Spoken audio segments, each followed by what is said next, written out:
Assalamualaikum warahmatullahi wabarakatuh. Apa kabar Grace Trooper semuanya? Semoga kita senantiasa mendapat bimbingan Allah menuju jalan yang lurus. Konflik Israel-Palestina adalah salah satu persengketaan geopolitik paling kompleks dan berkepanjangan yang pernah ada. Melibatkan klaim tanah, sejarah, dan agama, konflik ini telah berlangsung selama lebih dari 1 abad dan sampai sekarang masih menjadi sorotan dunia. Untuk umat Islam, Palestina bukan hanya wilayah geografis, tetapi juga tempat yang memiliki signifikansi religius dan emosional yang dalam. Masjid Al-Aqsa di Yerusalem, yang disebut-sebut dalam Al-Quran dan Hadits, adalah salah satu pusat spiritualitas Islam.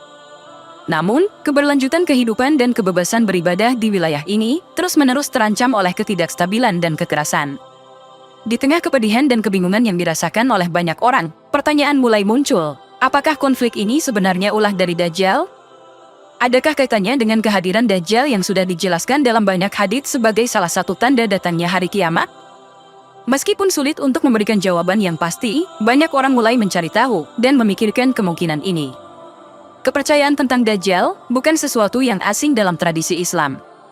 Beberapa hadits berbicara secara detail tentang kehadiran Dajjal, ciri-cirinya, dan peranannya dalam peristiwa akhir zaman.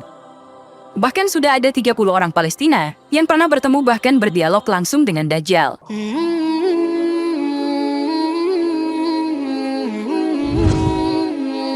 Ketertarikan Dajjal terhadap Yerusalem.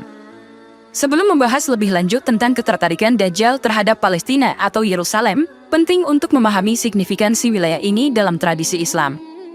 Yerusalem adalah tempat di mana Nabi Muhammad melakukan Isra Miraj, suatu peristiwa penting dalam sejarah Islam. Selain itu, Masjid Al-Aqsa di Yerusalem merupakan salah satu masjid yang paling disegani dalam tradisi Islam.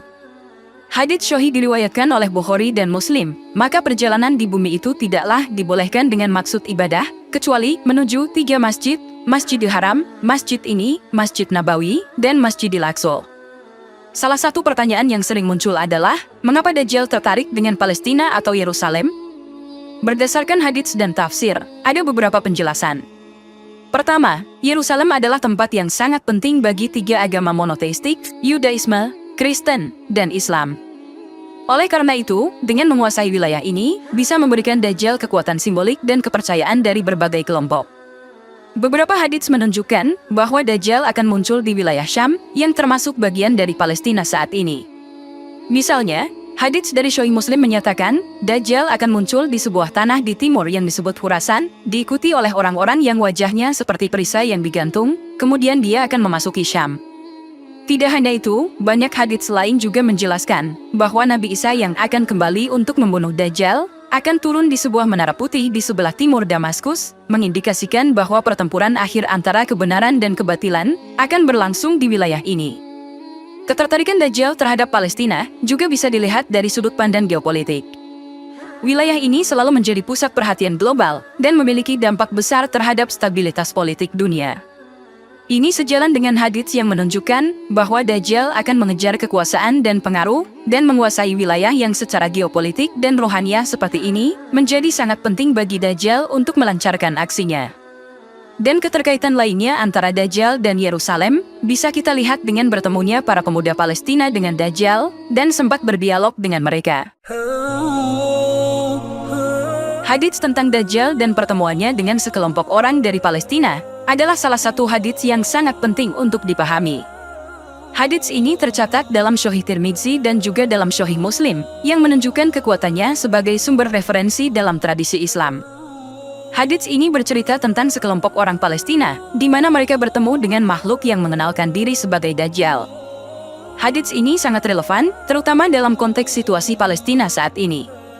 Menurut hadits, Dajjal memiliki keterkaitan dengan Palestina, suatu wilayah yang saat ini menjadi pusat konflik dan perhatian dunia.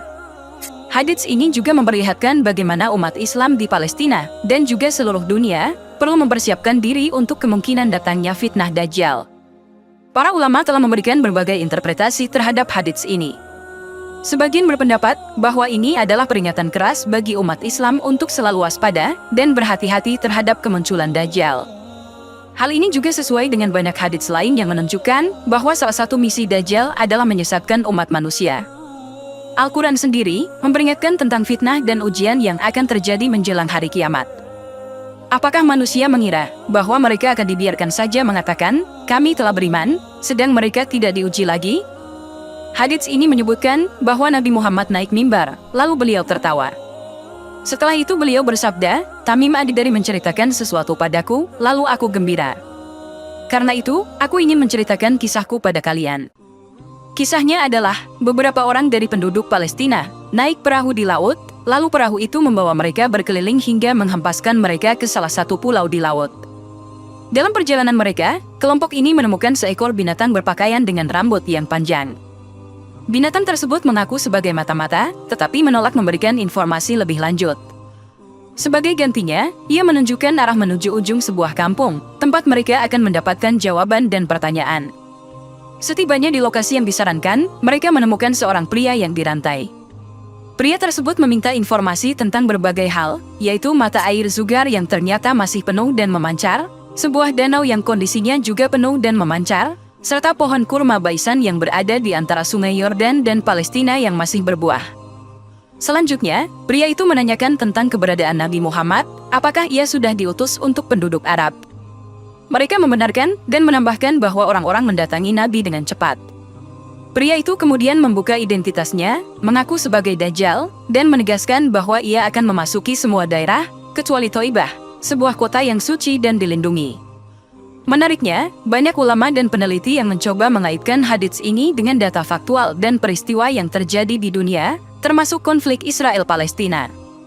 Beberapa teori menunjukkan adanya simbolisme atau kode dalam hadits yang bisa diartikan sebagai petunjuk tentang bagaimana atau kapan Dajjal akan muncul. Sebagai contoh, deskripsi tentang tempat dalam hadits telah mengundang spekulasi. Beberapa peneliti berpendapat bahwa ini bisa jadi mengacu pada suatu wilayah atau negara yang memiliki kekuatan signifikan dalam geopolitik dunia saat ini. Menurut berbagai hadits, salah satu ciri khas dari perjalanan Dajjal adalah durasinya yang akan terasa sangat panjang. Dikatakan bahwa Dajjal akan berkeliling dunia dalam waktu 40 malam. Beberapa ulama menjelaskan bahwa 40 malam di sini adalah simbolik, merujuk pada periode waktu yang tidak dapat dengan mudah diukur atau dimengerti. Hadits yang diriwayatkan oleh Imam Muslim menyatakan, dia akan muncul di antara Syam dan Irak, lalu akan membuat kerusakan di kanan dan kiri. Wahai hamba Allah, tetaplah kokoh. Kami berkata, ya Rasulullah, berapa lama dia akan tinggal di bumi? Beliau menjawab, 40 hari, satu hari seperti setahun, satu hari seperti sebulan, satu hari seperti satu minggu, dan selebihnya seperti hari-hari kalian. Banyak ulama dan cendekiawan yang berpendapat bahwa perjalanan Dajjal dan durasinya yang panjang bisa dihubungkan dengan konflik yang terjadi di Yerusalem. Pasalnya, konflik ini adalah salah satu konflik terlama dan paling kompleks di dunia yang tampaknya tidak kunjung menemukan titik temu. Hal ini mengingatkan kita pada 40 malam perjalanan Dajjal yang terasa begitu panjang dan penuh dengan kerusakan. Sebagai dalil dan data pendukung, kita dapat melihat kronologi dan durasi konflik Yerusalem. Konflik ini telah berlangsung selama beberapa dekade, dengan banyak peristiwa penting yang menjadi titik balik dalam sejarah wilayah ini. Sejumlah ahli geopolitik mengamati bahwa konflik ini berpotensi berlanjut selama waktu yang tidak dapat ditentukan, seolah-olah memperlihatkan sifat panjang dan kompleks yang serupa dengan perjalanan Dajjal. Keterkaitan antara 40 malam perjalanan Dajjal dan konflik Yerusalem ini menjadi peringatan bagi umat Islam untuk selalu waspada dan berdoa untuk keamanan dan kedamaian. Ini juga menunjukkan betapa pentingnya untuk umat Islam, khususnya di Palestina, untuk memperkuat iman dan ketahanan mereka di hadapan fitnah dan ujian. Sebagai langkah pertama dalam mempersiapkan diri menghadapi kemunculan Dajjal, umat Islam perlu memperkuat ilmu dan pengetahuan. Dijelaskan dalam banyak hadits bahwa Dajjal akan datang dengan membawa berbagai fitnah dan tipuan. Hadits yang diriwayatkan oleh Bukhari dan Muslim mengabarkan bahwa Nabi bersabda, akan ada 30 orang pendusta sebelum kiamat, dan yang terakhir adalah seorang buta sebelah mata, bernama Dajjal. Memiliki ilmu yang kuat adalah salah satu cara terbaik untuk melindungi diri dari fitnah ini. Kemunculan Dajjal adalah ujian bagi iman. Oleh karena itu, memperkuat iman dan meningkatkan amal soleh adalah hal yang sangat penting. Hadits yang diriwayatkan oleh Imam Muslim menjelaskan, barang siapa membaca 10 ayat dari awal surat Al-Kahfi, ia akan terlindungi dari fitnah Dajjal. Konflik seperti yang terjadi di Yerusalem seringkali digunakan oleh kekuatan eksternal untuk memecah belah umat Islam. Oleh karena itu, menjaga persatuan juga adalah salah satu cara untuk mempersiapkan diri menghadapi fitnah Dajjal. Salah satu tindakan konkret yang bisa dilakukan adalah memberikan dukungan moral dan material kepada saudara-saudara kita di Yerusalem. Ini bukan hanya akan membantu mereka, tetapi juga memperkuat posisi umat Islam dalam menghadapi berbagai macam fitnah. Semoga dapat bermanfaat untuk kita semua. Wallahu a'lam bishawab. Wassalamualaikum warahmatullahi wabarakatuh.